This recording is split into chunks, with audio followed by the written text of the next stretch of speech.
아멘. 형제님 기도 말씀처럼 오늘 또 나누고자 하는 말씀을 통해서 주님께서 우주 만물과 만상과 만사들을 창조하셔서 경영하시는 영원한 이치를 밝히보고, 예수님이 이 땅에 오셔서 그 제자들을 얻어서 이상을 계시해 주셔서 동일한 표대를 향해요 주님이 앞서가신 그 길을 따라갈 수 있도록 분부하셨던 말씀이 오늘 우리들의 구원의 말씀이 될 수 있도록 주의 성령께서 역사해 주시길 바라며, 형제 자매님들 심령에 눈과 귀를 열어주셔서 들리게 하시고 또 보게 하시고 깨닫게 해주셔서 우리도 주님이 예비해 놓으신 영원한 영광의 세계에 모세와 엘리야처럼 동참할 수 있는 축복이 다임할 수 있도록 이 시간 주의 성령의 은혜가 있기를 바라고, 형제 자매님들 심령과 마음속에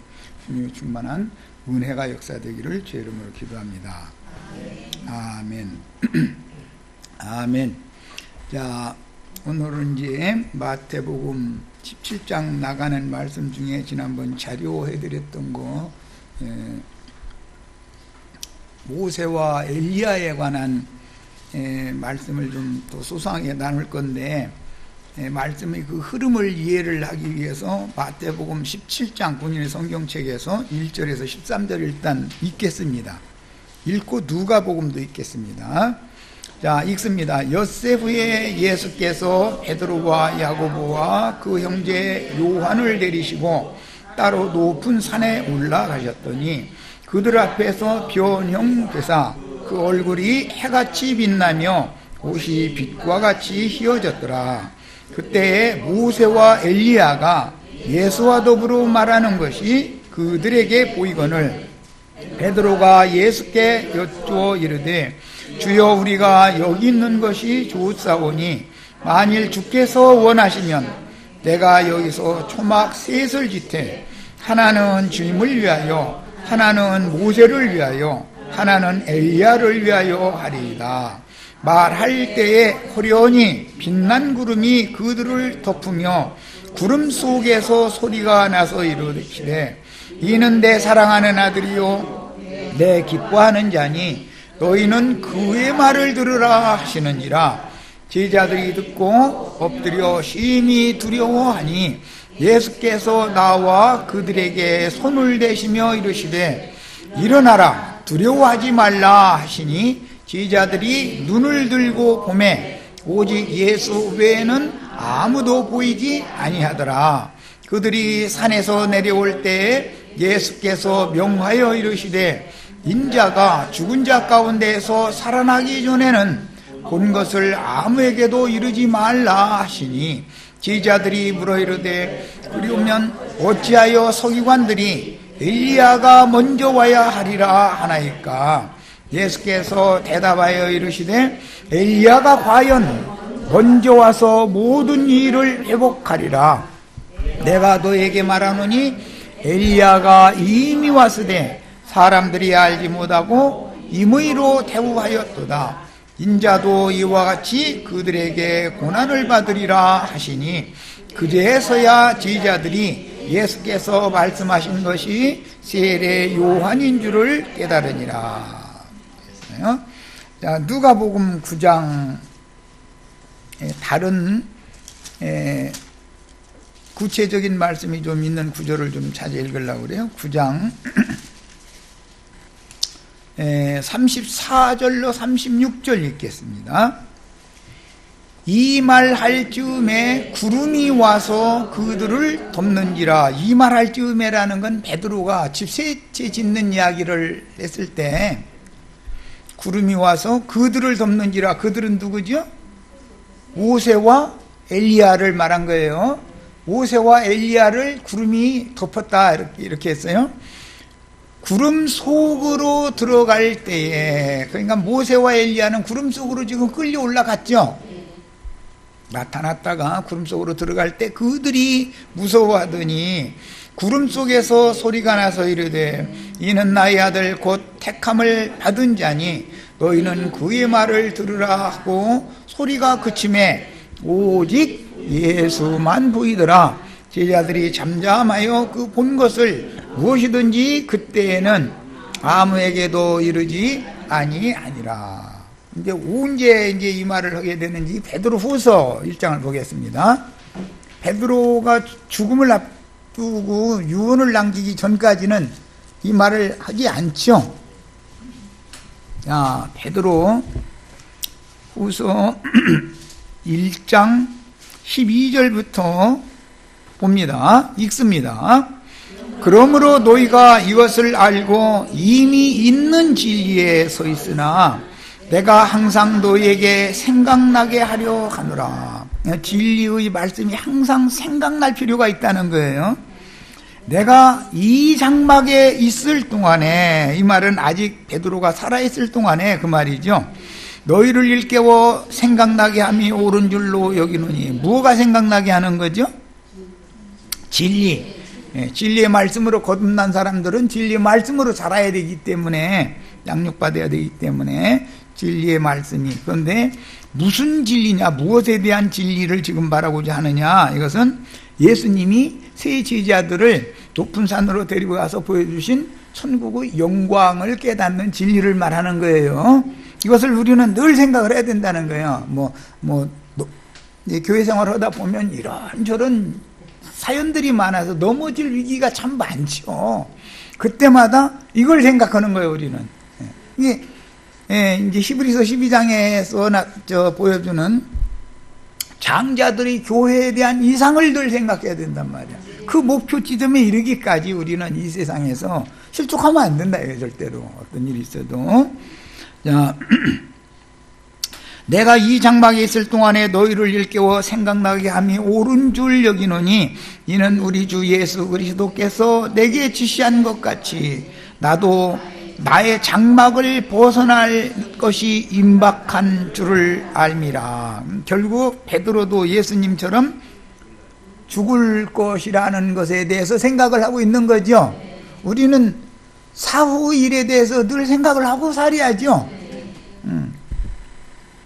내가 힘써 너희로 하여금 내가 떠난 후에라도, 떠났다라는 것은 죽은 것을 말하는 거예요. 하나님 편에서 보면 데려간 것이지만 베드로 편에서 보면 세상을 떠나서 세상에서는 다시 볼 수 없게 되는 것이죠.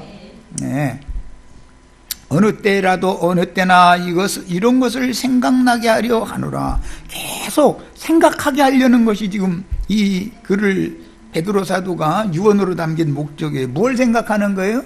영광에 들어가는 거. 모세와 엘리야처럼 영광스러운 주님의 그 하나님 나라의 영광에 같이 참여하는 거, 이것을 늘 생각해야 된다는 거예요. 우리 주 예수 그리스도의 능력과 강림하심을 너희에게 알게 한 것이 공교히 만든 이야기를 따른 것이 아니요 우리는 그의 크신 위엄을 친히 본 자라. 여기 친히 본 자라라는 거는 지금 마태복음 17장 이야기를 하는 거죠.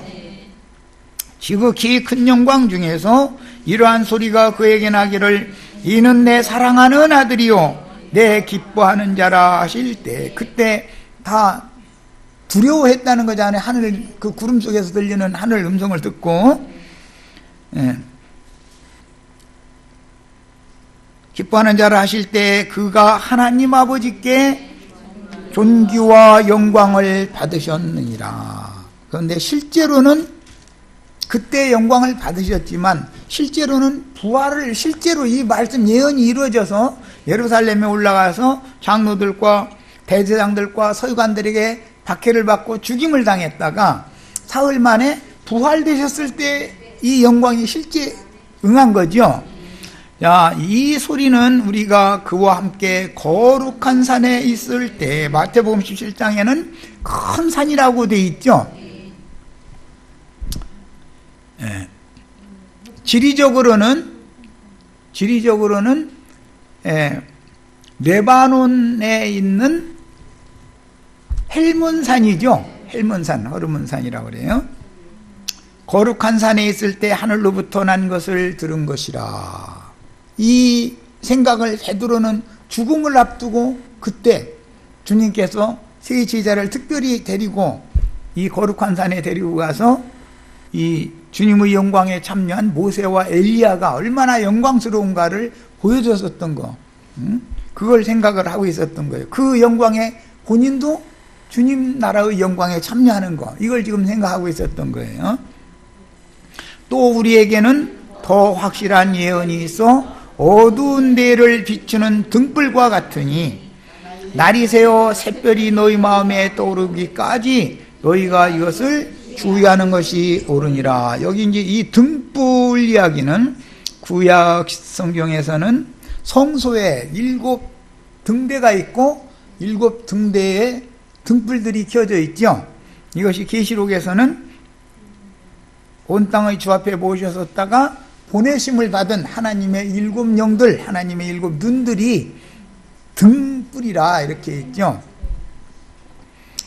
자, 먼저 알 것은 성경의 모든 예언은 사사로이 풀 것이 아니니 예언은 언제든지 사람의 뜻으로 낸 것이 아니요 오직 성령의 감동하심을 받은 사람들이 하나님께 받아서 말한 것이다 그랬어요. 자, 이제 계시록 11장 가서 읽고 오늘 말씀을 나누겠습니다. 계시록 10장에서 힘센 천사가 열린 작은 책의 말씀을 가지고 오셔서 요한에게 그걸 받아먹으라고 주셨죠. 그걸 받아먹고 나가서 그가 내게 말하기를 네가 많은 백성과 나라와 방언과 임금에게 다시 예언을 하여야 하리라. 이러고 나서 11장에 가면 한 사람 요한이지만 2 증인으로 나타났죠. 10장에서는 요한이 받아먹었는데 실제로 예언을 하는 건 2 증인이 예언을 하잖아요. 자, 11장 1절부터 13절까지 읽어봅니다. 또 내게 지팡이 같은 갈대를 주며 말하기를 일어나서 하나님의 성전과 제단과 그 안에서 경배하는 자들을 측량하되 성전 바깥마당은 측량하지 말고 그냥 두라. 이것은 이방인에게 주었은즉, 이방인에게 주었은즉, 이 말씀은 마태복음 24장에서는 예루살렘 성은 이방인의 때가 차기까지 이방인들에게 짓밟힌다 이렇게 되어 있죠. 그러니까 예루살렘 성에는 성전이 있었지만 그 성전은 이방인들에게 짓밟히는 거예요. 오늘날까지도 지금 회교도들이 예루살렘 성전 터를 지금 짓밟고 있죠. 그들이 거룩한 성을 42달 동안 짓밟으리라. 이게 마태복음 24장에서 이게 인용하는 말이에요. 이방인들에게 이 성은 짓밟힐 것이다. 이렇게 예언이 된 말씀이 여기 이제 계시록에 와서 또 나온 거예요. 내가 나의 2 증인에게 권세를 주리니, 여기 나의 2 증인은 10장에서 작은 책의 말씀을 받아먹고 배에서는 쓰나 입에서는 다나 배에서는 쓴 체험을 해가지고 또 나가서 다시 예언을 하도록 보냄받은 사람들이죠. 그들이 굵은 베옷을 입고 1260일을 예언하리라. 그들은 이 땅의 주 앞에 서 있는 2 감람나무와 2 촛대니 만일 누구든지 그들을 해하고자 하면 그들의 입에서 불이 나와서 그들의 원수를 삼켜버릴 것이요. 이것은 열왕기하 1장에서 인용하는 말이에요. 열왕기하 1장에 보면 아하시아라고 하는 왕이 바알세불의 사자였죠. 그 왕이 엘리야를 잡으라고 붙잡아오라고 50명씩 군대를 2번을 보냈죠. 병사들을. 그런데 2번 다 하늘에서 불이 내려오게 해가지고 다 살라서 죽임당하게 했죠. 그런데 이제 3번째 보냈을 때 그 50명의 군사들에게는 따라서 같이 아하시아에게 가서 하나님의 말씀, 당신이 이스라엘을 하나님 여호와를 배반하고 바알세불의 선지자에게 물으러 보냈기 때문에 그 죄로 당신은 당신 자리에서 털고 일어나지 못하고 반드시 죽는다 했더니 진짜로 죽어버렸더라는 거야. 그래서 아하시아는 자식을 두지 못하고 죽었기 때문에 그 형제 여호람이 그 위를 잇게 됐어요. 그 다음에 엘리야가 이제 불말과 불병을 타고 승천하는 내용으로 이렇게 연결이 됐죠. 이스라엘의 역사도 잘 알아야 돼. 그래서 자, 그러니까 열왕기하 1장에서 인용하는 말이 뭐냐, 엘리야 선지자를 해하고자 하는 원수들을 2번이나 100명을 다 불살라 죽인 일이 있죠. 예. 어디서 나온, 그들의 입에서 불이 나와가지고 살라 죽였다는 거예요. 엘리야가 그렇게 말하니까 그대로 된 거예요. 예, 거기서 인용하는 말이에요. 자, 그 다음에 그들의 원수를 삼켜버릴 것이요 그랬는데, 뭐가 삼킨다 했어요? 불이 삼키죠. 그런데 세상 불이 아니고 입에서 나오는 불이죠. 선지자 입에서 나오는 불이 삼켜버리는 거예요. 그런데 선지자는 그 입의 말로, 즉 하나님의 말씀이 불같은 말씀으로, 심판의 영이 역사되는 말씀으로 살라 죽였는데, 엘리야 선지자가 실제로 승천하는 것은 화형, 땅의 불로, 제단 불로 죽었죠. 예. 그러니까 이 불을 누가 사용하느냐에 따라서 이렇게 표현을 달리한다는 걸 잘 이해를 하셔야 되겠어요. 그들이 권능을 가지고 하늘을 닫아 그 예언을 하는 날 동안 비가 오지 못하게 하고, 이것도 엘리야가 예언을 내 입의 말이 있기 전에는 천하에 우로가 있지 아니하리라, 엘리야가 입을 다물어 버리면 비가 안 내리는 거죠. 예, 신명기 32장에서 그건 인용된 말이고, 출애굽기에서도 이제 모세가 이적을 베풀 때 10재앙 중에도 그렇게 하잖아요. 예, 그건 뭐냐, 모세가 하는 말은 내 입의 말은 하늘에 있으리요, 내 입의 말이 단 비다, 가는 비다, 채소, 연한 채소 위에 내리는 단 비다, 내 입에서 나오는 말이 그렇다 그랬어요. 그런데 누구에게는 단 비의 말씀이 되지만 누구에게는 불사름 당하는 말씀이 될 수 있죠. 똑같은 사람의 말인 거예요 지금. 그런데 듣는 사람에 따라서 은혜의 단비를 받을 수도 있고 불사름 당할 수도 있죠. 교회에서 어떤 말씀을 나눠도 누구는 누가 뭐라 하지도 않는데 괜히 불사름 당하는 사람도 있죠. 그 왜 그러는 거예요? 그 영이 그렇기 때문에 그렇다. 그 영이 그렇기 때문에.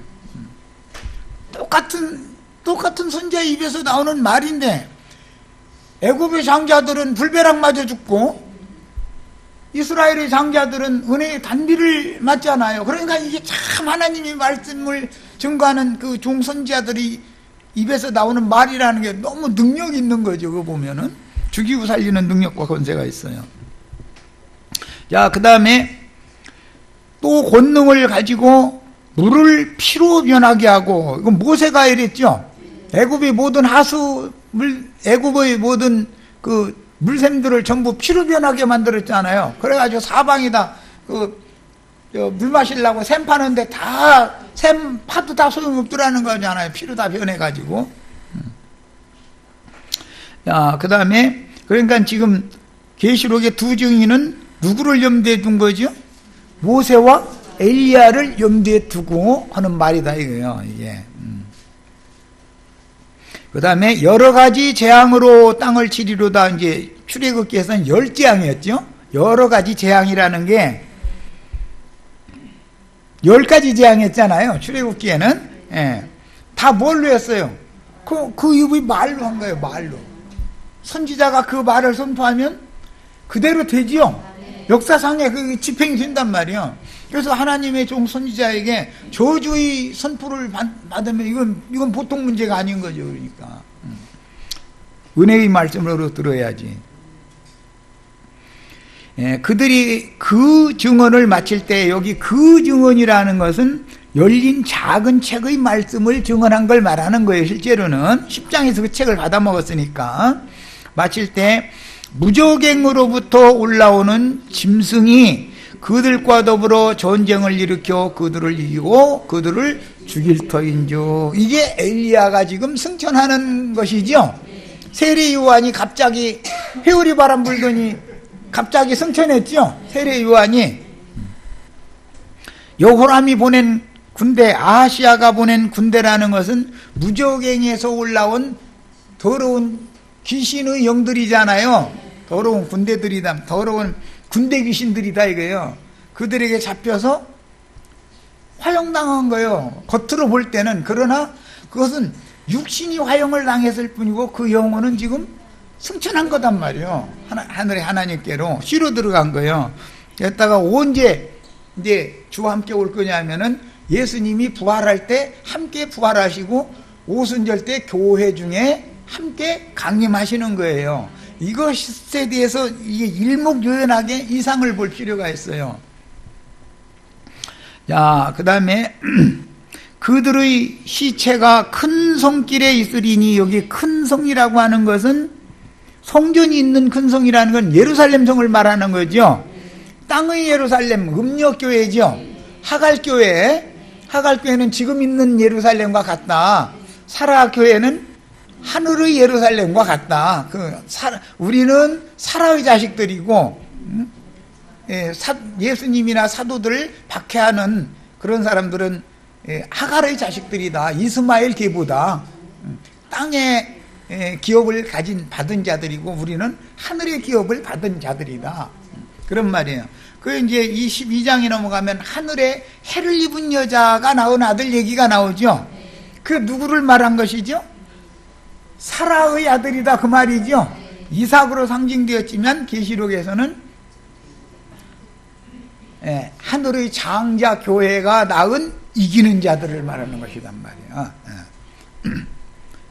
그 이만이라는 사람은 지가 해를 입은 여자고 또 지가 해를 입은 여자가 낳은 아들이라고, 뭐 여자도 되고 아들도 되고 어떻게 여자 되냐 그랬더니 바울 사도가 너희를 해산하는 수고를 한다겠지 않냐. 그때는 여자고 또 그 여자가 이기는 자를 낳았으니까 그때는 남자고, 그래서 이만희는 해를 입은 여자도 되고 여자가 낳은 아들도 되고 저래 이러는데도 난리가 아니야. 좋아 죽는데 아주. 정말 참 언제든지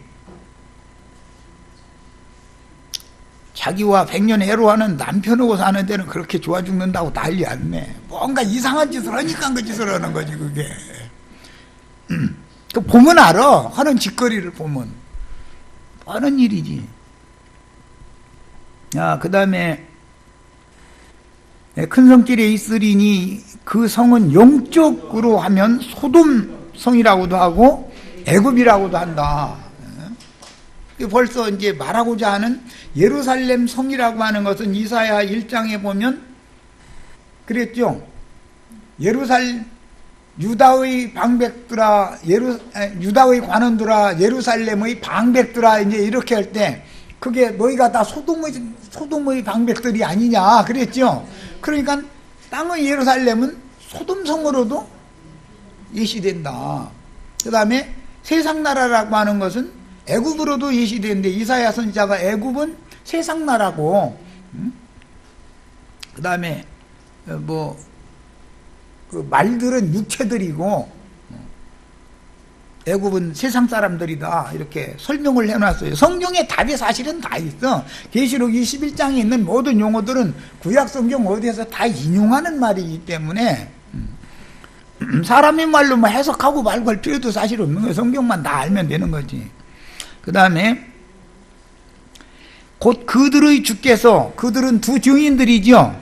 모세와 엘리야로 예표되어진 두 증인들의 주님께서 십자가에 못 박히신 곳이다. 실제로는 예루살렘 성문 밖 골고다 언덕에 가서 못 박혔죠.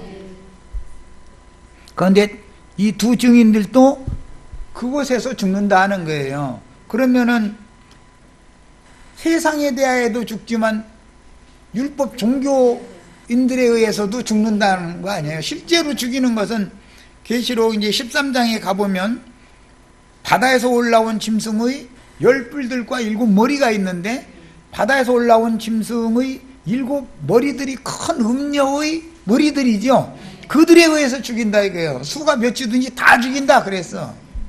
그 짐승표를 받지 않으려고 그러면은 다 죽인다는 거예요. 자, 이제 또 그랬던 이제 이런 것도 또 귀신의 영이 씌어된 사람들은 뭐 오른손과 이마에 막 여기다 저 컴퓨터 칩 여기다 넣으려고 하려면 그거 수술 받으면 안 된다고 이랬었는데 컴퓨터 칩을 이마에나 손바닥에다 넣을 필요도 없이 그냥 지문만 찍어도 미국 공항 통과하려면 한국 공항도 마찬가지고 공항 그거 통과하려면 뭐 손가락을 엄지손가락을 대세요. 다섯 손가락을 다 대세요. 이게 딱 대는 데 있죠. 딱 대놓고 대면은 서로가 정보를 교환하기 때문에 우리나라 지문이 미국 공항에 다 있어가지고서 됐다고 통과하라고, 이놈은 폭탄 갖고 들어오려면 아니다 싶으니까 통과하라고 해주는 것이죠. 뭐 범법자가 있으면 당신 이쪽으로 서라고 해가지고 돌려보내버리고 안 된다고 못 들어가게 하고 그러잖아요. 지금은 뭐 이마를 째고 뭐 컴퓨터 칩을 넣을 필요도 없어. 지문만 되면 다 되게 돼 있어. 동사무소 주민등록증 받을 때 지문 미리 다 채취하죠. 그것이 전 세계에 다 공유가 돼 있어가지고 컴퓨터 칩을 갖다가 손바닥에다 넣고 말고 할 까닭이 뭐가 있어? 다 이미 다 등록이 다 돼 있는데, 그렇지 않으면은 주민등록증 증서가 안 나오는데, 예, 너무 어리석은 사람들이다 이거예요. 이건 전부 성경이 말하는 바는 누가 보낸 어떤 영을 받았느냐, 지금 그걸 말하는 것이지, 무슨 컴퓨터 칩을 어디다가 이마에다 넣느냐 손바닥에다 넣느냐 이러고 그거 없으면은 뭐 라면 못 산다고 해서 이게 얼마나 어리석은 소리야. 라면을 한 트럭을 예를 들어서 사다 놨다고 해. 컴퓨터 칩 여기다 넣어가지고 이렇게 대고 들어가서 라면을 한 트럭 사다 놨다고 생각해봐. 그럼 핵폭탄 터졌는데 저기는 자기는 라면만 끓여 먹고 살 거야. 김정은이가 핵폭탄 터뜨렸는데 말 같은 소리를 해야지. 도대체 얼마나 사람들이 어리석어요. 주의 성령으로 인침을 받지 않은 사람은 하나님 나라의 영광에 참여하지 못한다. 지금 그걸 말하느라고 이마에 인이 쳐졌느냐 안 쳐졌느냐 이 얘기를 해놨더니 베리칩을 받냐 안 받냐 이러고 앉았으니, 이게 진리를 가르친다는 게 너무 쉽지가 않은 시대가 온 거예요 지금. 더 읽어나가겠습니다. 백성들과 족속과 방언과 나라 중에서, 이것은 10장 끄트머리에 나온 말이죠. 거기에 가서 다시 예언을 하라고 그랬으니까, 실제로는 영적 소돔, 영적 애굽이라는 것이 뭐예요? 알고 보면 백성들, 족속들, 방언들, 나라들, 임금들이잖아요. 세상 나라죠. 세상 종교적인 세상, 이 물질계의 세상. 예? 그것을 영적으로 하자면 애굽이라고도 하고 소돔이라고도 하고, 두 증인들의 주님이 그곳에서 죽임당한 것처럼 두 증인도 거기에서 죽는다는 거예요. 그러니까 우리가 이 세상에서 안 죽고 하나님의 영광에 들어갈 수 있다는 거예요, 없다는 거예요? 반드시 죽어야 된다는 거예요. 엘리야도 죽었어. 그런데 이 얘기를 하려니 얘기가 길어질 수밖에. 이제 오늘은 이제 그 얘기를 하려고 그러는데, 엘리야가 죽었다 이 얘기하면은 그 이단이더만, 에녹하고 엘리야는 안 죽었는데 이렇게 나온다 이거요. 아니 성경 어디에 안 죽었다는 말이 있으면 또 찾아내놔봐. 또 그럼 육신적으로 안 죽었다는 성경 구절 있어요? 저희 주께서 데려가시니 세상에서는 다시 보이지 아니하였다 이렇게 돼 있지, 그게 육신적으로 안 죽었다는 말은 아니잖아.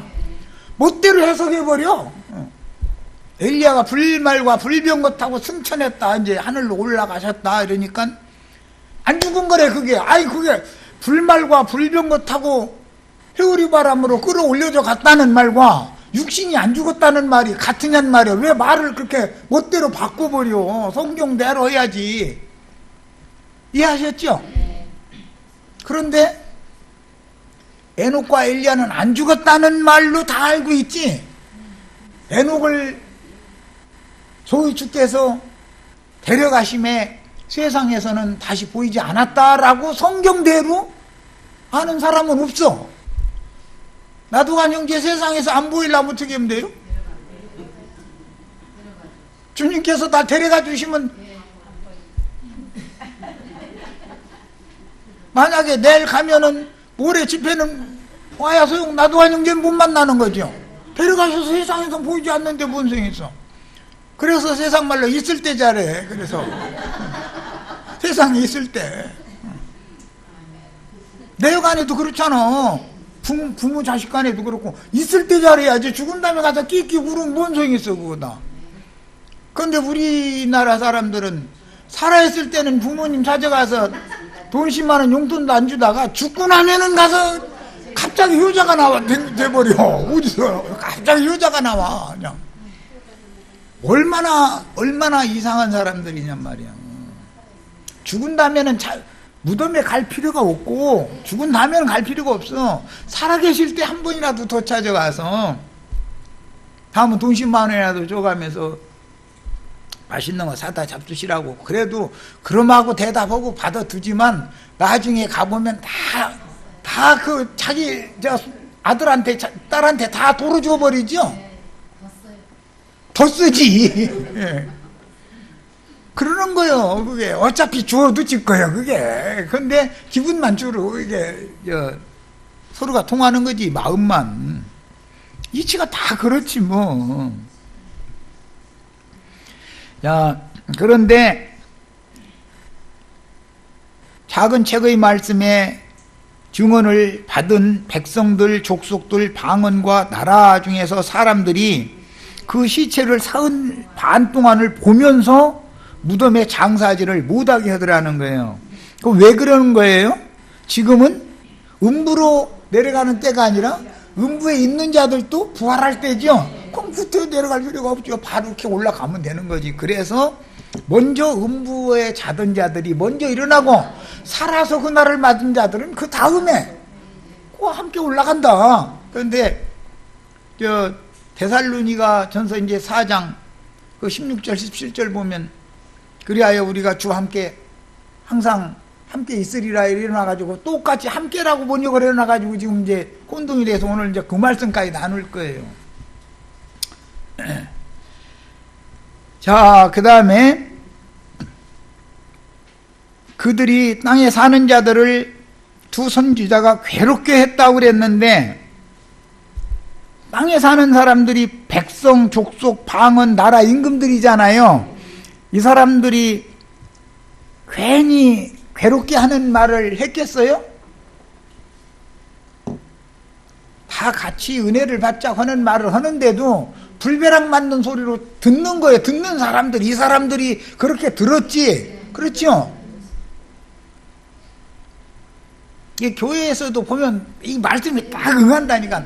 누구는 연한 채소 위에 내리는 가는 비같이, 누구는 말씀이 들리는데 누구는 불벼락 맞는 말씀으로 들어. 똑같은 말인데 어디 똑같은 현상이잖아 지금.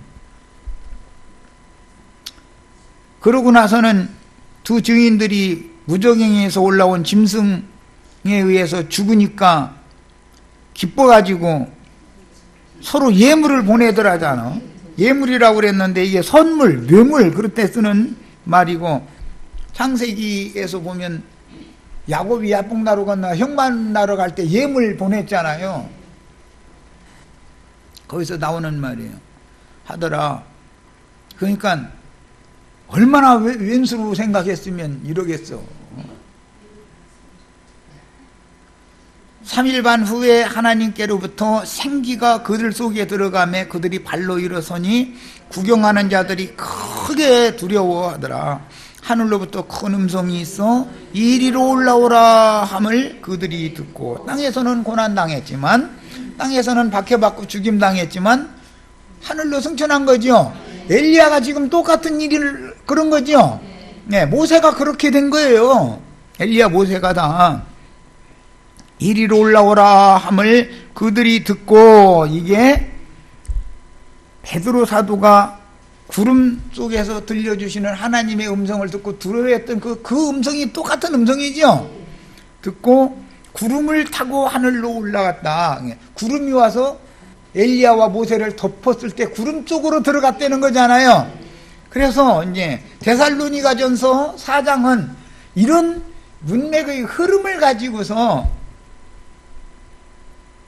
주 안에서 자던 자들이 먼저 일어나고, 그 다음에 살아서 그날을 맞을 우리들이 그 다음에 이어서 그들처럼 주 안에서 살아서 그날을 맞은 자들 또한 앞서서 그렇게 간 그들처럼 공중 구름 속으로 끌어올려 갈 거다. 그랬더니 지금 허공 구름 어디로 지금 들어가려고 어떻게 들어가면 죽지도 않고 올라가려고 지금 저러고 있는 거 아니에요. 그런데 똑같은 회오리 바람이 불어도 하나님의 종 선지자들에게 회오리 바람이 불면 세례 요한의 예를 들어보면은 자기는 죽으리라고 생각을 안 했죠. 그래서 예수님한테 제자들 보내서 오리란 그이가 당신인지 아닌지 확실하게 좀 얘기 좀 해달라고. 이제 그 말은 자기 살아서 나가서 조금 더 이제 뭐 해보려고 그런 거 아니에요. 그런데 예수님이 나온다 안 나온다 이렇게 말을 한 게 아니었죠. 그렇게 그냥 뭐 물어보면 그건 직설적으로 대답해 주시면 얼마나 좋아. 그런데 뭐 여자가 낳은 자 중에는 세례 요한보다 더 큰 이가 없도다. 뭐 그리고 율법과 선지자의 때는 율법과 선지자의 때는 요한의 때까지니 이제 그런 걸 보니까 그 걔는 못 나오고 죽어 그 말이지. 그게 이제 율법 시대 끝날 때가 왔다. 이제 선지자 시대 끝날 때가 왔다. 내가 율법 완전히 하고 내가 선지자 중에 선지자로서 내가 지금 이제 새 사역을 할 때가 왔다 그 말인데 뭐 들어도 그게 뭔 소리인지 뭐 알 수가 있어야 말이지 뭐. 그것도 요한복음 누가복음 1장에 보면 스가랴가 성전에 들어가서 제사하고 있는데 그 말씀 들려주셨죠? 네. 너 아들을 낳을 텐데 아들 낳으면은 요한이라고 이름 줘. 그래가면서 그는 하나님 앞에서 큰 자가 될 것이다. 그랬어요. 그래서 예수님도 그 말씀 요한복음 1장에 나오는 그 하나님이 사가랴에게 들려주셨던 큰 자가 된다라는 말씀을 그대로 또 한 번 인용해가지고 여자가 낳은 자 중에는 요한보다 더 큰 이는 없다. 큰 자가 없다. 이렇게 말씀하신 거예요. 그게. 그러니까 보시든지 성경이라는 것은 성경 자체가 성경을 해석해 주기 때문에 성경 자체를 아는 것이 중요하지 무슨 문법이 어떠니 헬라어가 어떠니 뭐 히브리어를 찾아보니까 어떠니 그런 얘기를 백만 해도 자꾸 미궁에 빠지게 만드는 요인이 된다 이거예요. 아니 성경을 알라고 그래야지 성경을 죽으러 그래야지 왜 쓸데없는 것에 자꾸 목을 매는지 난 그거 정말 이상해. 그런데 그게 마귀가 지금 진리를 온전히 아는데 이러지 못하게 하려고 자꾸 여러 가지를 이렇게 끌어당기는 거 아니야. 뭐 참고자료로 이렇게 하는 거야. 뭐 나쁘겠어요. 그런데 유익되게 사용을 해야 되는데 뭐 조금이나 알면은 교만해져 가지고 이상하게 교만해져. 우리는 절대 그런 짓으로 하면 안 되겠어요. 성경에서 과연 그러한가 해서 성경을 가서 추구를 해야 돼. 성경을 상고해야 돼. 성경 이 단어는 이 문장은 어디에서 무슨 일 때문에 거기에서 인용을 하는가 이것을 보면 답이 착착착착착착 나중에 자연히 해답이 나오죠. 이렇게 해석을 하는 거예요. 하나님의 말씀은 하나님 말씀이 스스로 해석해야만 되는 것이지 사람이 뭘 보태가지고서 해석할 수 있는 게 아니다 이거예요. 자, 이제 지난번에 해드렸던 자료 말씀으로 갑니다. 예, 오늘은 열왕기하 2장 8절로 18절 말씀 이제 지난번에 1장 다 읽었었으니까 열왕기하 1장 지난번에 읽었잖아요. 그래 역사적인 사실에 대해서 내가 대충 설명했잖아요. 그러니까 이제 2장 오늘은 2장 8절로 18절로 가는 거예요. 엘리야가 겉옷을 가지고 말아 물을 치매 물이 이리저리 갈라지고 두 사람이 마른 땅 위로 건너더라. 출애굽기에서는 모세가 지팡이를 홍해 바다를 향하여 내밀매 바다가 갈라져서 마른 땅같이 건넜죠. 그 다음에 여호수아는 제사장들이 맨 언약궤를 메고 요단에 넘치는 요단 물을 발로 밟았더니 요단강이 갈라졌죠. 자, 오늘은 모세가 지팡이를 내밀어서 가른 내용이 아니고 이 열왕기에서 나오는 말은 요단 물을 엘리야가 밟으니까 요단강이 갈라졌다는 거예요. 물을 밟은 거예요 지금. 자, 이것은 뭐 우리는 잘 알지만 예수님이 밤바다에 물 위로 걸어오셨죠. 물 밟고 다니는 거예요. 음녀가 앉은 많은 물이라는 것은 나라와 방언과 임금, 백성들을 말하는 거죠. 그러니까 뭐 요즘에는 이제 새 대통령이 나와가지고 국민들이 다 지금 환호하고 있는데, 문 대통령도 우리는 또 이렇게 말하면 큰일에서 오라고 하니까 밟으라고 하니까 초월을 해야죠. 문 대통령도 지금이니까 그렇지 안 할 소리지만 3년 딱 지나면 물 새는 소리 이제 사방에서 들려오기 시작하죠. 그럼 우리 거기에 막 같이 춤춰야 돼요? 안 해야 돼요? 지금 막 좋아한다 해서 같이 춤춰야 돼요? 안 해야 돼요? 허나마나한 소리죠. 그럼 이렇게 잘하시는데 그러면 잘하시는 건 좋은 일이지만 그건 세상 나라의 일이고, 우리는 세상 나라가 주와 그 그리스도의 나라가 되는 걸 추구하는 사람들이지, 무슨 세상 나라가 이렇다 해서 춤추고 저렇다 해서 춤추고 그런 사람들이 아니에요. 무조건 많은 백성과 나라와 방언과 임금들, 이게 이제 음녀가 앉은 많은 물이다 그랬는데, 계시록 17장에 보면 그렇게 나와 있죠. 음녀가 앉은 많은 물, 그 두 증인들이 예언을 하라고 보냄받은 것이, 음녀가 앉은 물은 15절이던가? 15절, 17장 15절. 또 천사가 내게 말하되 네가 본 바 음녀가 앉아있는 물은 백성과 무리와 열국과 방언들이다 그랬죠. 그러니까 음녀가 앉은 물이라고 하는 것이 두 증인들이 보냄받아서 나가서 예언을 해야 되는 곳이죠. 그런데 그것은 영적으로는 소돔이라고도 하고 애굽이라고도 하는 거예요. 그러니까 문 대통령이 아무리 잘해도 소돔이고 애굽이지, 못 온다고 해가지고 소돔이 좋아질 리는 없는 일이고, 뭐 막 그 사람 왜 그러느냐고 막 이렇게 한다고 태극기 가지고 나가서 흔든다고 해가지고서 소돔이 좋아지는 일은 없죠. 소돔에서 나와야지, 그죠? 애굽에서 영원히 살 수는 없죠. 애굽에서 떠나야지. 가나안 땅을 향해서 떠나는 거, 우리는 나오는 사람들이지, 애굽 소돔이 뭐 좋아지라고 축복해주고 뭐 이런 사람들이 아니잖아요. 그러면 이제 막 우리 조 암계 목사님은 합심 기도를 해가지고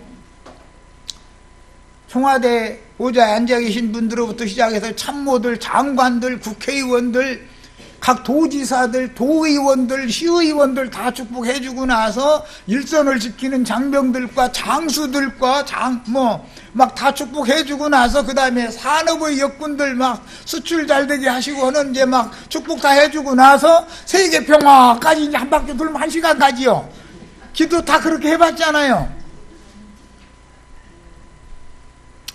그러다가 시간이 조금 남으면 구역 식구들도 축복해줘야지. 이제 자기는 기도가 끝났는데 딴 사람들 학교에 쌓이가 이렇게 보다가 내가 뭐 빼는 거 있나 싶으면 내가 구역장으로서 구역 식구들 기도해줘야지, 이게 있죠. 그래서 또 몇 마디 쉬려다가 보면 여전히 계속하면은 저쪽에서부터 할 말 없어 뭐라 하면 이제 방언한다고 이제 막 거기 시작하면 아따 나도 할 생각은 안 나고, 그러니까 이게 방언한다 이제 해가지고 시간 보내고 다 그렇게 해봤죠. 김태수는 해봤어? 안 해봤어? 해봤어? 얼마나 세상적이냐 이거예요. 얼마나 영적인 것 같지만 사실은 완전히 이게 세상의 영인 것이죠. 세상 나라는 빨리 끝나고 주와 그 그리스도의 나라가 실현이 되어야 되는 일인 것이지, 어느 대통령이 준 대통령이 뭐 했으니까 나라가 잘 되고 잘 되지 말라고는 것은 아니에요. 잘 되면 좋지요. 아니 나도 김정은이 저놈이 저런 짓 안 했으면 좋겠어. 그건 사람 심리는 다 똑같아. 그리고 일본 그 구구주의자들이 일어나가지고 말이에요. 요즘에 이렇게 민소리만 퉁퉁 여기저기 다니면서 했었고 말이야. 그럼 나도 싫어. 그 일본 사람들 그러는 거 나도 싫어. 그렇지만 그것도 다 주님의 손에서 이루어지고 있다라고 믿기 때문에 할 수 있는 한 이 무지한 이 백성들이 말씀을 전할 수 있도록, 또 말씀을 들으면 깨달을 수 있도록 평화하고 안정한 세상이 되게 해주셔야 전도를 잘할 수 있겠고, 이런 가운데 있어야 우리가 신앙생활을 잘할 수 있겠으니까, 그래서 위정자들을 위해서도, 세상 백성들을 위해서도 안정적이고 발전적인 나라가 되는 것을 위해서 기도를 하는 것이지, 그 세상 나라가 영원히 잘 되라고 기도하는 건 아니다. 잘 될 수도 없는 것이고, 다만 우리의 신앙생활을 평안한 가운데서 할 수 있도록 하려면 뭐든지 평화가 유지가 되어져야 되니까 그런 것이지. 예, 말을 오해하시지 말고 잘 듣기를 바래요. 나도한 형제는 말이 이상하게 세상 나라에 대해서 이렇게 그냥 늘 비판적이라고 말이 이렇게 하시지 말고,